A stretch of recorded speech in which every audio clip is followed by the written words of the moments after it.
Sherman of California. Congressman Sherman, it's a good question. People saying the regulators blew it here, but we want to give the regulators more power. Is that going to work? Congress blew it in 2018 when we passed the Republican bill that removed stress testing and other appropriate tests from the medium-sized banks.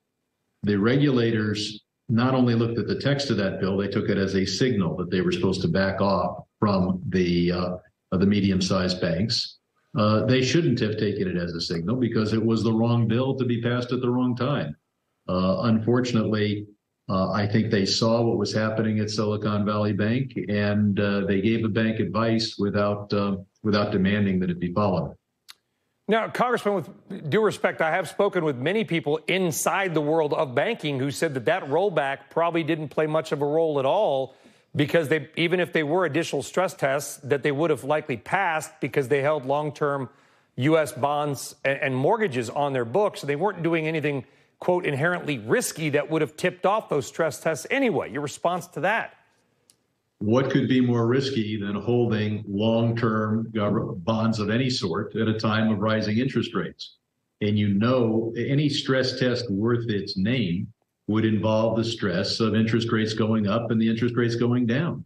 Those are common things. We've both seen interest rates go up, interest rates go down. One of the stresses that banks have to be able to deal with. Now, to be fair, Congressman, and you've always been a straight shooter, we certainly appreciate it.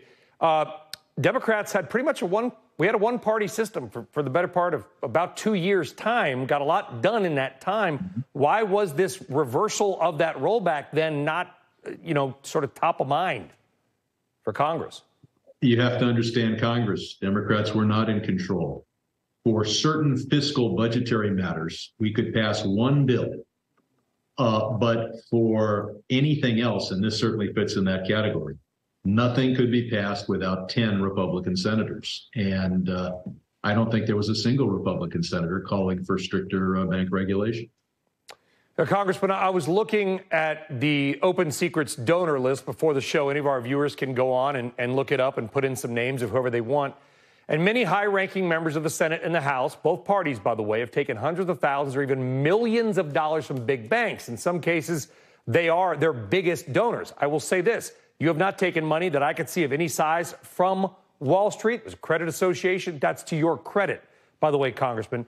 But with many others, when you look at their donor list and it's big bank, $600,000-$700,000, how are the American public supposed to believe that many of these same banks then will be fully regulated, given the fact that they're now getting bigger? We passed the Dodd-Frank bill in spite of an imperfect campaign finance system. America would be better off with more public financing of campaigns. Getting that passed would be very hard. So we have a system that not only is bad as to its legislative outcomes, it undermines faith in what we're able to do. The fact is, and it's good with 2020 hindsight, that in 2018 we should not have passed a bill reducing regulation of mid-sized banks when now a significant portion of mid-sized banks have either gone under or under trouble. And let's hope more don't go, because they are really the backbone of many of these communities, whether it's a mortgage, a car loan, or even an office building. Most of that debt is held by the mid to little guys, not the big ones. Congressman Brad Sherman, appreciate your time, sir. Have a good night. Thank you. Good to be with you. All right, let's stay with the capital of capital.